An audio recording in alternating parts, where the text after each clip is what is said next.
Video ni untuk batch 08 yang baru habis SPM je. Yang lain tu boleh swipe cepat-cepat sikit. Okey, batch 08. Sini, Geng Gio nak story.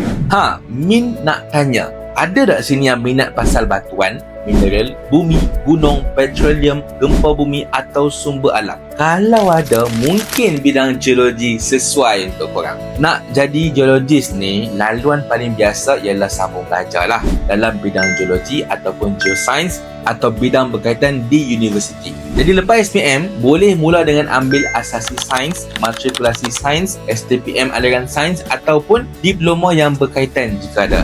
Kerja geologis ni Min nak beritahu lah, dia bukan sekadar tengok batu, tapi kita ni terlibat dalam kajian tanah, sumber mineral, petroleum, air bawah tanah, risiko bencana, construction site, environmental study dan banyak lagi. So nasihat Min, kalau korang jenis suka kerja luar, suka explore, suka buat kajian dan tak kisah turun site, bidang ni memang menarik untuk korang. Tapi kalau korang nak bidang yang 100% duduk office, mungkin kena fikir dululah. So mudah kata, jadi geologis perlukan minat, asas sains yang kuat dan kesediaan untuk belajar benda baru. Ada tak yang nak jadi geologis tu? Cik komen sikit.